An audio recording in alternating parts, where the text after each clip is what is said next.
Previously on Miss President. Jacqueline Waweru, Gertrude Kurgat. We are sorry to say that at this point of the competition, we will have to let you go. But this far you have come and we are very proud of you. It is sad that two young members are leaving the house, but it is also exciting that the two of you have stayed this long in the house. And so we would like to encourage you to continue doing what you're doing, but now take it to another level. We will be here to support you. Thank you so much. Congratulations to the 10 of you.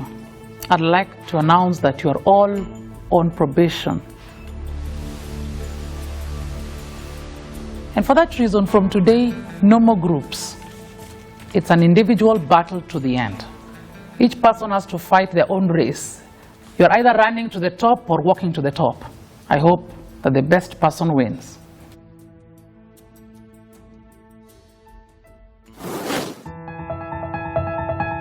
And now, a quick look at the contestants still in the academy. The coalitions have been disbanded and the contestants are competing at an individual level.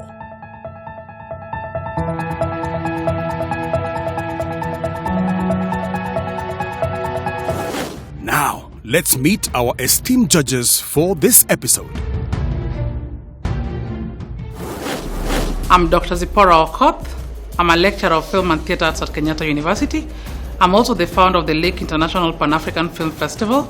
I'm a gender consultant and a performing artist. I'm looking for people who are informed, presentable, firm, and have a purpose. Hi, I'm Jerry Kirene. I work in the policy environment, helping various small groups lobby for better laws for business. I'm a tough judge. I'm no nonsense. The minute you come before me, you better know your stuff. If you don't, well, you can only expect a challenge. My name is Gerald Mangari Atunga, an employee of the government of Kenya, currently at the National Counterterrorism Center, where I am head of communications, media, and aviation security. What? What? The entire lot on probation? I say my judges are on a muchezo. Two contestants went home last week and this sent panic all around. No one is guaranteed to make it to the top. In fact, Judge Zipe Nasema, the competition is over. The race ndo imeanza. And I will never stop asking this question. Is Kenya ready for a female president? Tonight's show kicks off with 10 candidates, and with one major difference.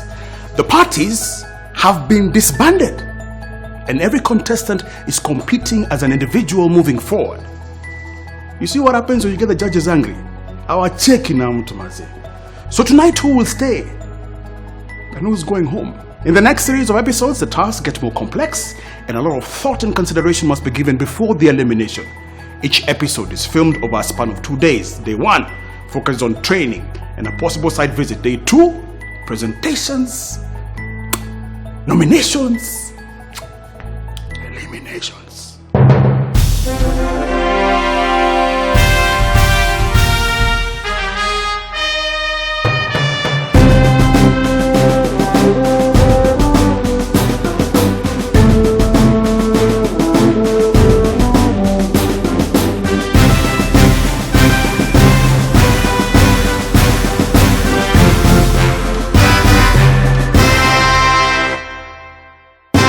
Over 1,000 applications were received from all over Kenya, and from these, 70 contestants were shortlisted.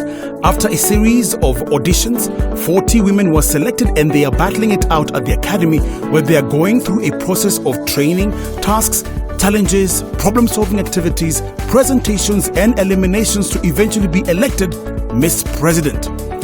Together, let us follow each stage of this competition and watch these very capable women try to convince the judges and you at home, myself included, why they should make it to the next stage of the competition.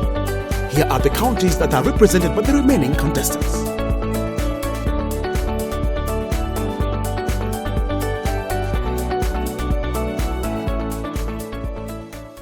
The gears have shifted. The terrain is getting tougher and you can feel the tension, the nerves.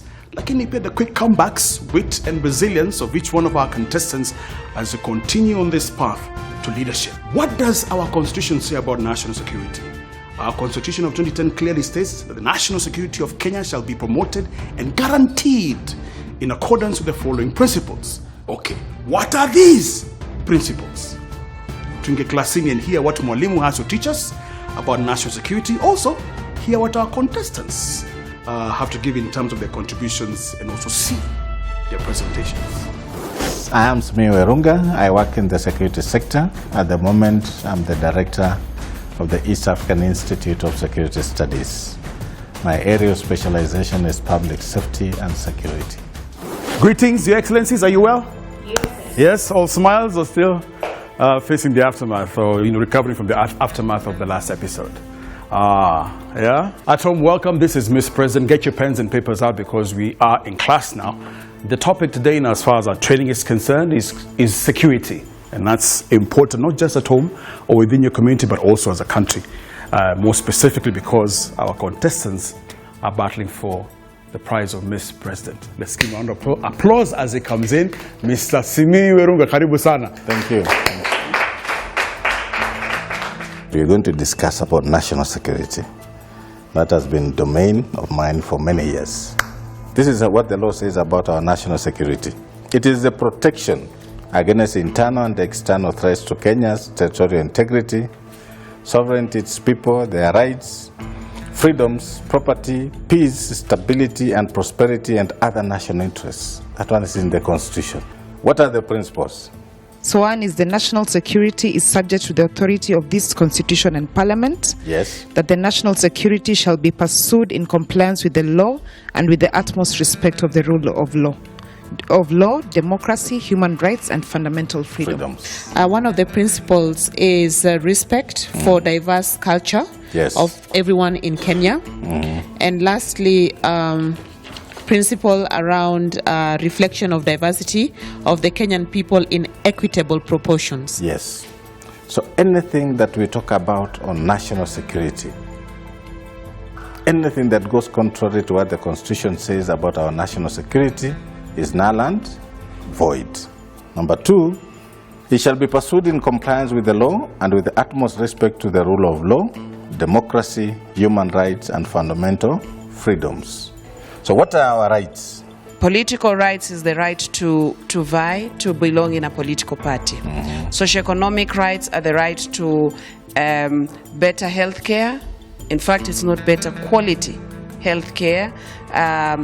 Better housing. Yes. Then we have the fundamental rights. It's right to education, freedom from torture, freedom from deprivation of hunger. Worship. Yes. You know, in this country, people like saying that's a national security issue. I'm one of those who likes talking about national security issue. But that one must be done within the principles of our national security issue. And these principles must guide anything that the president does under the guise of national security. So as a president, you must first understand that you cannot have anything in your country if your security is not secured. So what is our national security considerations? One, it is divided into many aspects. First, we must also look at human security. How are our people secured? You must look at our food security. How secure are we in food? We must look at our environmental security. How secure is our environment to ensure that we don't enter into issues of arid land, semi-arid land, that we don't make our country a desert because we are doing things that are contrary to how we need to secure our environment. You've taken care of your security, you've ensured that everything is working, you've looked at your elements, you've seen how to enforce them. But still as a nation, we must also look at our threats. And one of the threats to national security is about how porous our borders are. Do we have the capacity to enforce our borders? Do we have the capacity to ensure that something untoward uses our borders to cross into the country and cause damage so that our national security is not upheld. How does corruption become a challenge to our national security? I think corruption can happen anywhere, including in the intelligence services. Yes. So if there is corruption in the intelligence services, it means these people will not be very frank and honest even in delivering the information to the president. One is the proceeds of corrupt practices can be used to finance and fund and influence acts of terrorism. And secondly, the whole aspect of unemployment, especially of youth, leave them vulnerable towards radicalization. Corruption will make them buy substandard goods. Corruption will make promotions and deployment ineffective, because you don't have to be competent for you to be promoted because of corruption. So it has a major impact and is a challenge to our national security. Transnational organized crime. One, you'll bring in counterfeit goods. It has a major impact on production in the country. The factories will close, unemployment will rise, and the people will become agitated, they'll become anti-state, and therefore it becomes a security issue. But in totality, as a president, what are you supposed to know so that you are sure that as the leader of that country, everything has been taken care of? So within the national security, there are 5 or 6 elements that you must ensure that they are well established, they are functional, and you are sure that every time you have something you need to deal with, you have the capacity as the president to do that. So element number 1, you must ensure that your military is secure, is functional, and is ready to be deployed. So we call it military security. You must have a military that is functional, is operational, and is ready to be deployed at the shortest time possible to take over external threats. In Kenya, we have 3 organs. We have KDF, we have National Police Service, and we have National Intelligence Service. Those are 3 state organs that are given to the president through the Constitution to leverage his or her space in governing this country and dealing with security matters. Number 2, we call it political security. You must be in charge of the politics of the country. Whether you have an opposition, you have militias, you have Al-Shabaab, but you must ensure that you have the capacity as a country to take care of your politics, to drive the political space, and ensure that anything that derives out of politics that might impact on our national security, as a president, you must have the capacity to take care of that. Number 3, economic security. A country functions because of commerce and trade. A country functions because it has the people who have the capacity to produce so that you can engage into business, commerce, and trade. Number 4, environmental security.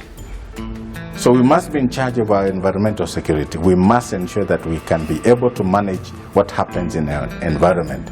And anything that touches on the environment that has the capacity to impact on our national security, you must have the capacity as the president to ensure that everything is taken care of. 5th one is human security. How do we ensure that our people are secure? They must be healthy, they must be sheltered, they must have the capacity to go to hospital. You must put there things that make them go to hospital and be treated, and therefore our Kenyan person is secured. So then the last one is cyber security. What resources do you have? So those are the elements that every time you talk about national security, you must be sure that all those things have the capacity to ensure that the country exists in safety and in security. And that, for today, marks the end of our discussion on national security. So what I appreciated today was the fact that without security, we're not able to do anything. And the heavy load that presidency has to make sure there's security in Kenya. And I also realized it was like an awakening that it's not just about human security. It's about environmental security, natural resource security, and so many other aspects which I had never thought about. What I would do differently is actually go back to my community and participate actively on the Nyumba Kumi initiative, find experts of security and actually bring them to the different neighborhood association in my county, Kajiado, find out how Nyumba Kumi can actually be awakened to be more vibrant. Over 1,000 applications were received from all over Kenya, and from these, 70 contestants were shortlisted. After a series of auditions, 40 women were selected and they are battling it out at the academy, where they are going through a process of training, tasks, challenges, problem-solving activities, presentations and eliminations to eventually be elected Miss President. Together, let us follow each stage of this competition and watch these very capable women try to convince the judges and you at home, myself included, why they should make it to the next stage of the competition. Here are the counties that are represented by the remaining contestants.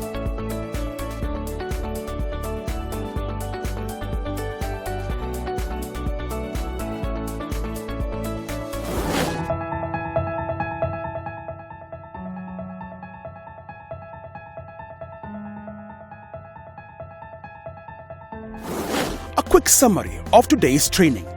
National security is the protection against internal and external threats to Kenya's territorial integrity and sovereignty, its people, their rights, freedoms, property, peace, stability and prosperity, and other national interests.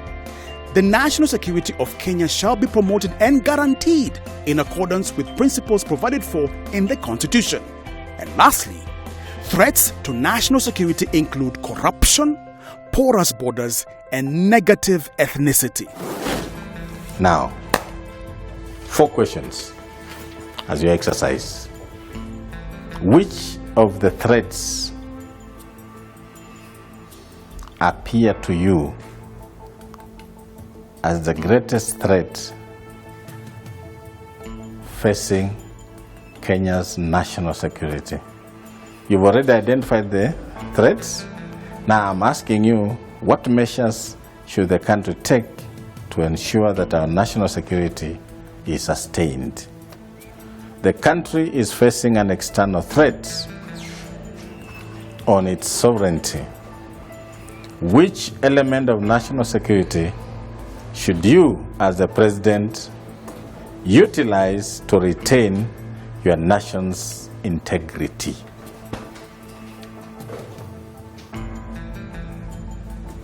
Those are the 3 questions that we expect you to work on them in a narrative form. In a narrative form. There are questions, but answer them as a narrative. Okay?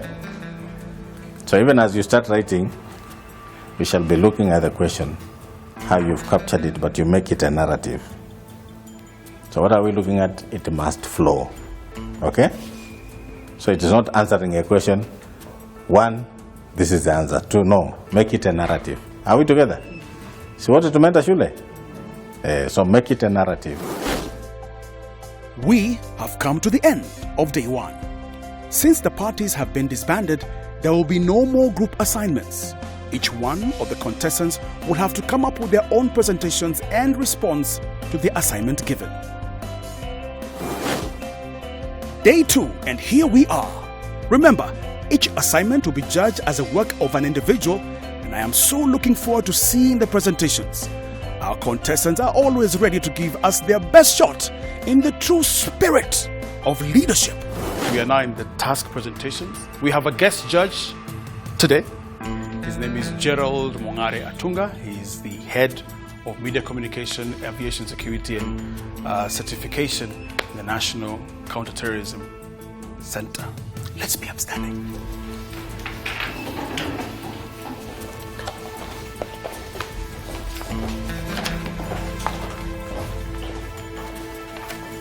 Karibu sana. Karibu sana. You may be seated. Today's assignment is as follows. Which of the threat appears to you as the greatest one facing Kenya's national security? What measures should the country take to ensure our national security is sustained? And lastly, the country is facing an external threat on its sovereignty. Which element or national security should you as a president utilize to retain your nation's integrity? Presentations will be 10 minutes. Do you want to decide who to start, or can I do that for you? And once the person starts, the next person follows. Yeah? Nerea? I want to discuss corruption as a threat to national security. Corruption is more prevalent in finance and procurement. So these administrative support functions is where we find issues of corruption and trade, because that's where the money is. Everybody needs support functions in every institution. One of the things I want to propose is to re-engineer policy and institutional and legal frameworks. One of the things that has happened in Kenya is the audit of military spending. That's a good thing. I want to integrate EACC into our public participation forums, because I want us to stop celebrating the culture of corruption. So once this money has been recovered, I would like to use that money to do mentorship, to do training, and those people who actually want to have jobs can actually be trained on how to be better public servants. Corruption, negative ethnicity, and porous borders are greatest threats facing Kenya's national security, in my view. Corruption and negative ethnicity have led to unfairness in employment, deployment, and posting of human resources in the economic sector, the military, ministries, and political sector. As the president, in corruption and negative ethnicity, I will marshal our economic powers to facilitate cooperation. On the porous borders, I will maintain effective defense that are ready and functional. I will encourage exportation and come up with policies that will help my country to export some of the goods that we produce in our country. Thank you so much. My government has declared corruption and national security as it erodes the legitimacy of the justice system. It diverts public resources for private use. Today, my government is launching a public digitized policing platform that is citizen-friendly, where the public can freely interact with the government.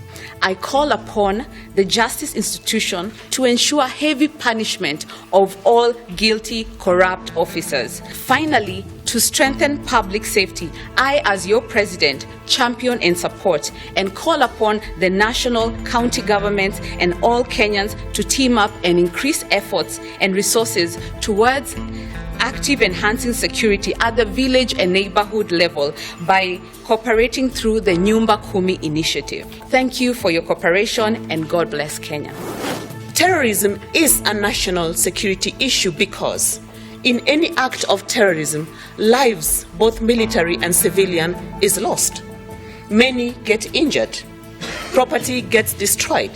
There is disruption in communication and disruption in movement of people, goods, and services. First and foremost, my government will improve border control and security. And this will be done by using of technology of drones to ensure aerial surveillance of our borders.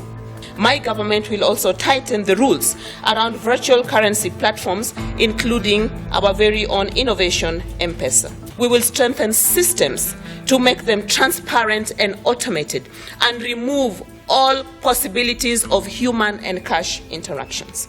The systems, once strengthened, will make it easier to detect, report, and prosecute all acts of corruption. Thank you.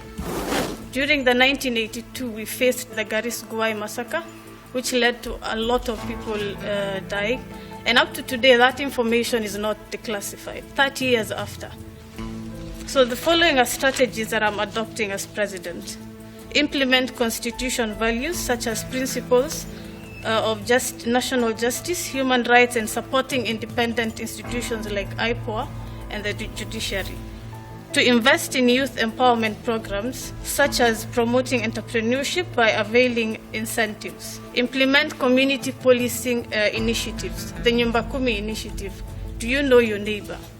This will also ensure and strengthen civilian intelligence, because when I know who is my neighbor and when I ensure that I report suspicious activities, then we can counter radical groups and terror. The two greatest threats to our national security are, number one, negative ethnicity. Terrorism is the second major threat in our country. from the times of the Norfolk Tower bombing, the Kikambala incident, the US Embassy, and the latest one, the Dusit incident.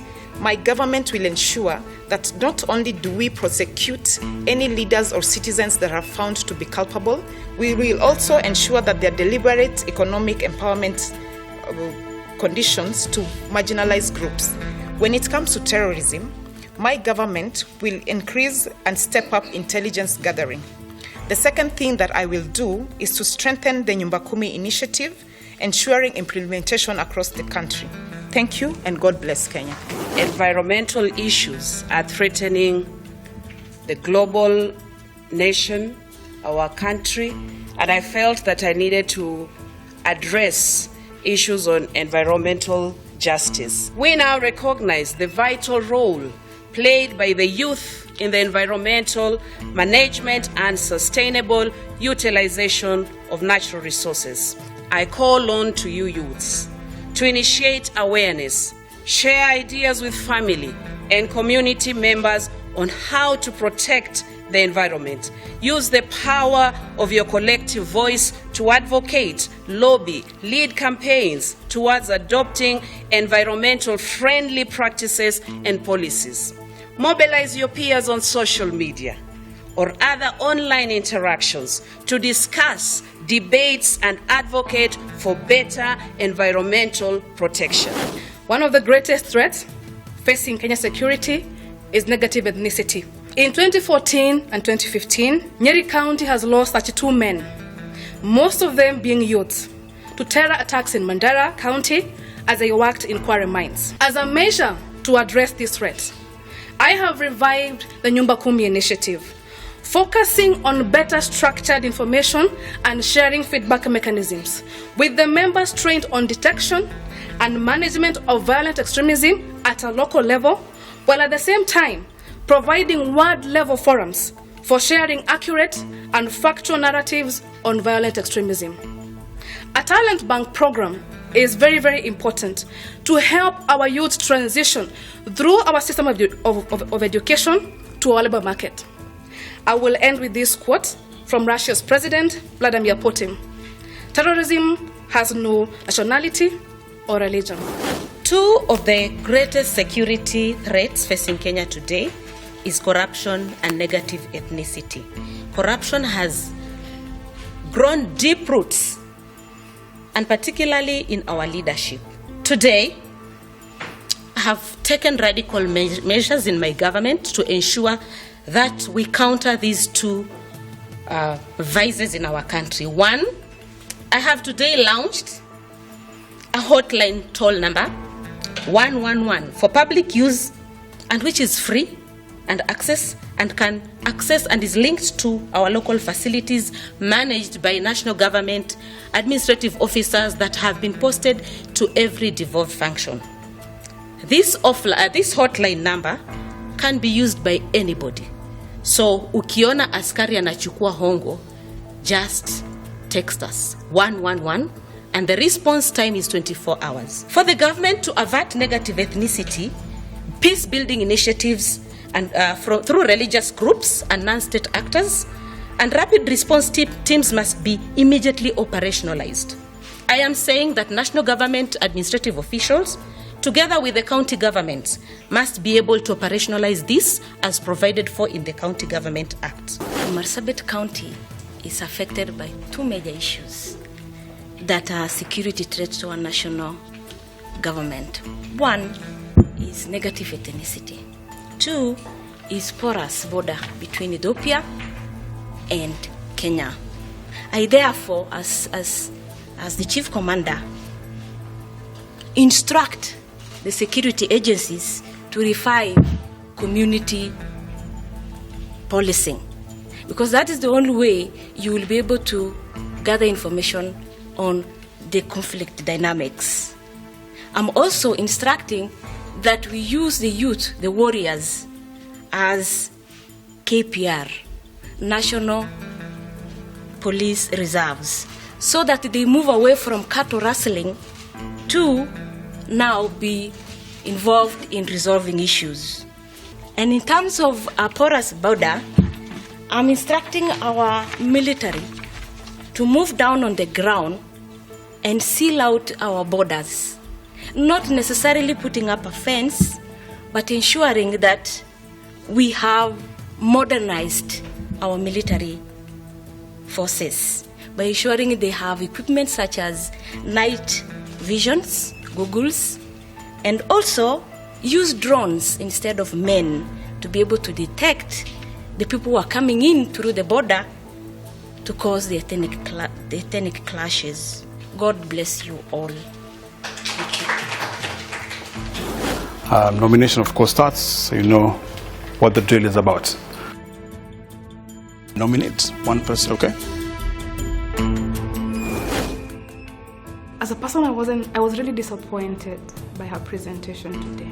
She simply just copied what the content of yesterday's class was. She needs to grow more in organizing her thoughts. She didn't focus on the subject matter. I found her to be a bit relaxed. She didn't have as much energy as the rest of the contestants had. Over 1,000 applications were received from all over Kenya, and from these, 70 contestants were shortlisted. After a series of auditions, 40 women were selected, and they are battling it out at the academy, where they are going through a process of training, tasks, challenges, problem-solving activities, presentations, and eliminations to eventually be elected Miss President. Together, let us follow each stage of this competition and watch these very capable women try to convince the judges and you at home, myself included, why they should make it to the next stage of the competition. Here are the counties that are represented by the remaining contestants.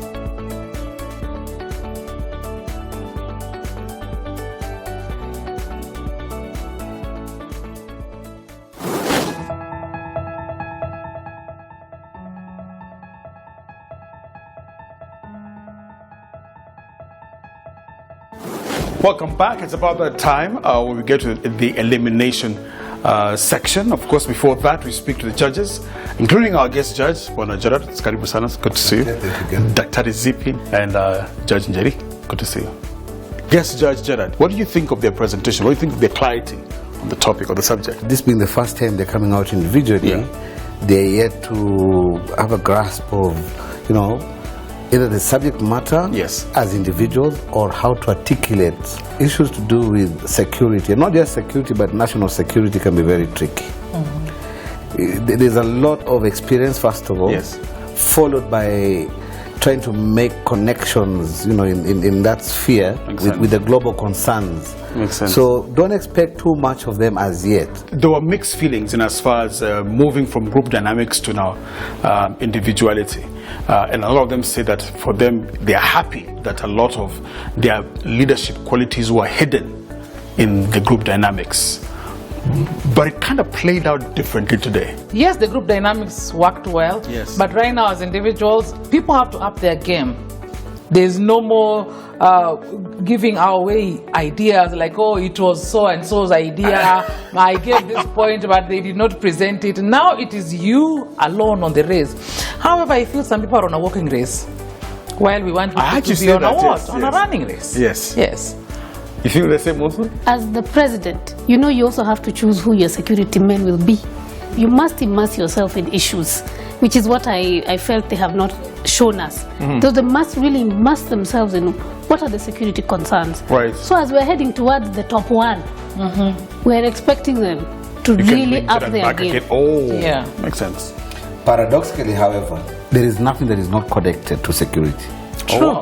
So you really have to be all round, because even that which you don't expect to be related to security might just turn around to be a serious national security issue. Well spoken, okay. Yeah, so how many are going? It's a top security issue. All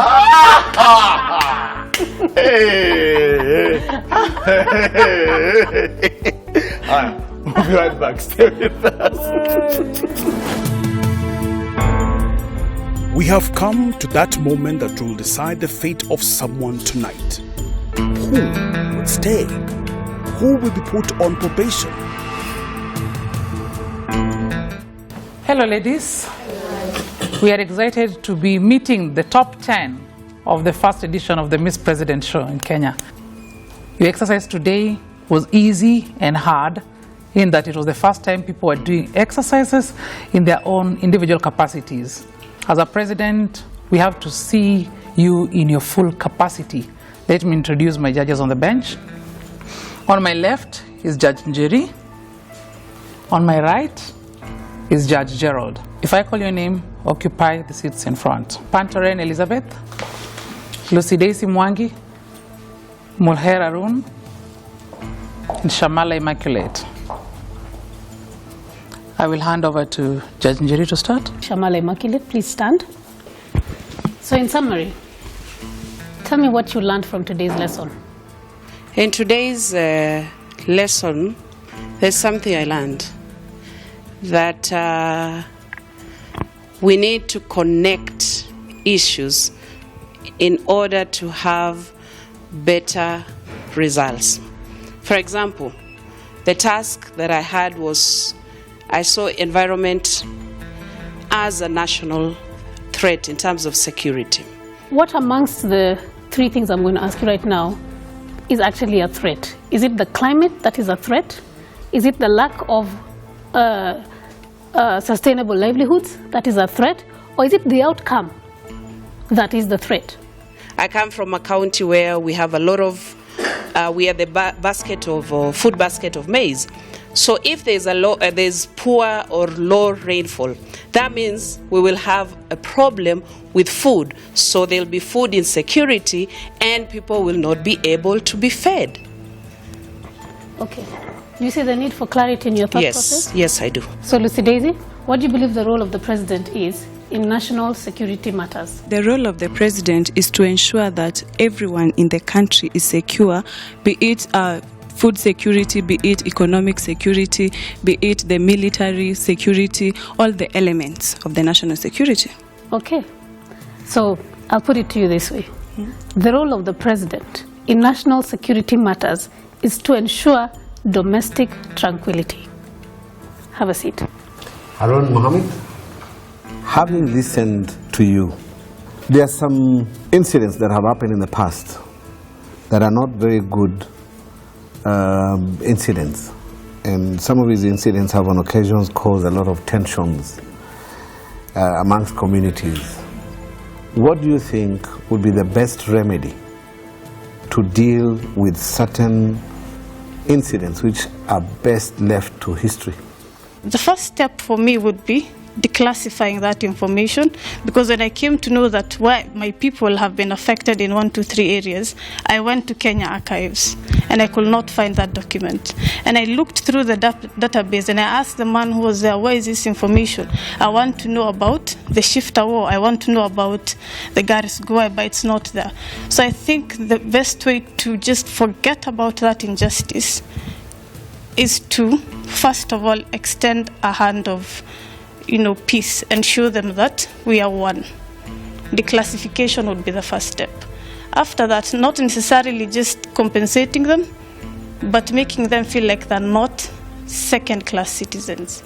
Dr. Elizabeth Pantoren, I listened to your presentation and what you would do. As a president, do you seriously think that the place of the young of our society are to be used in security, infrastructure, or would they rather be elsewhere? And when you talk of youth, what kind of age bracket are you looking at? Okay, in pastoral communities, we have young men who have not been able to access education. And these young men have only one way of thinking of, building their economies. They have been trained culturally to raid on people's livestock to be able to build their economies. So for us to be able to change that mindset, that they need to now diversify into other avenues of making income, we can easily then start up with using them, turning them from being bandits to people who can easily assist the national security systems with information, because they are aware of the terrain of the area, they are aware of the nature of the dynamics of the conflict. For the beginning, we can easily then be able to use their knowledge, their skills, to avert such conflicts. That is a group of warriors between 12 to 15.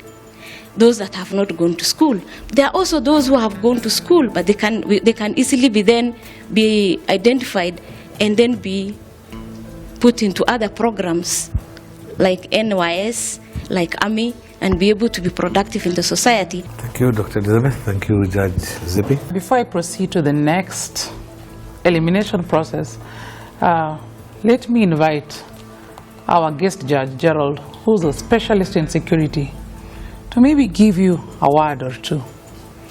Yes. Thank you very much, Judge Zippy.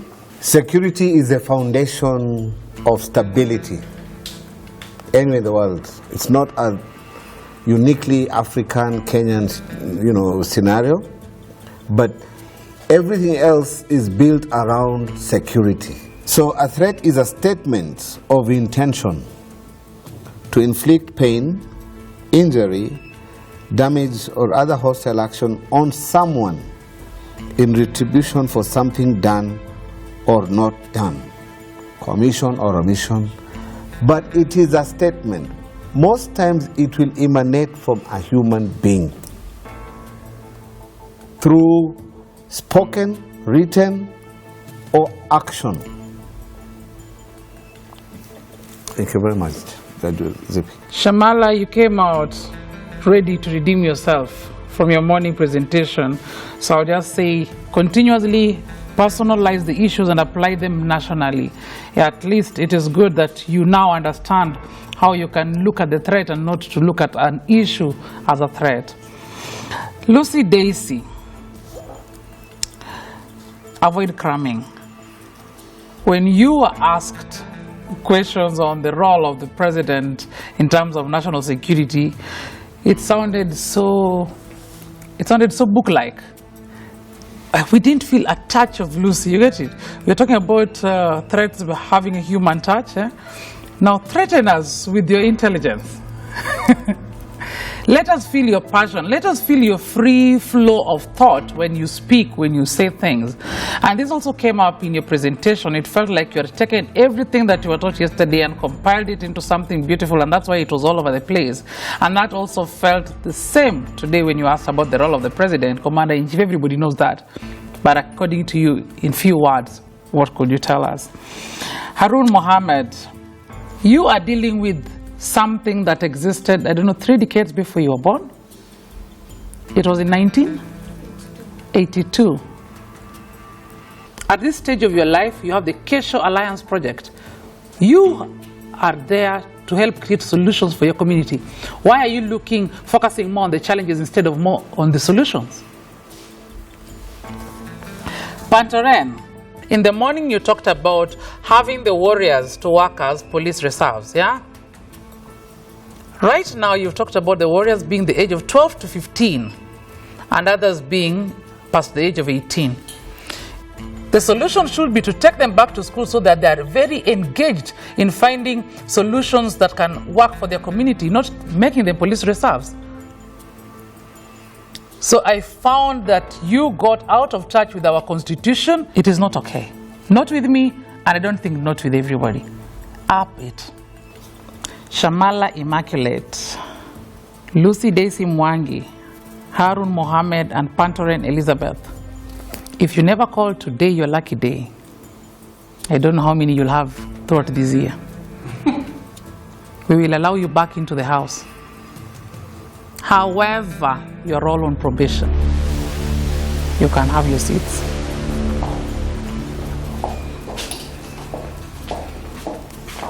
With that, we can close the day. Thank you. I was like, I am not done.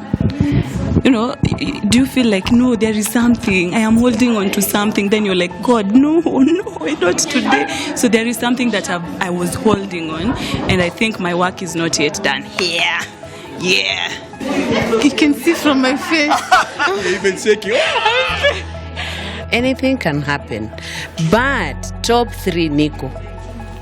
I'm not yet over. Bado, ndo tumeanza. Hata kidogo, Your Excellency, you didn't think you're going to go home? No, if they wouldn't give me the mic, I would. But if they give me the mic, After a busy and highly charged day at the academy, it's time to take a breather. For some, probation calls for a meeting with self in order to assess or change strategies so as to remain in the competition.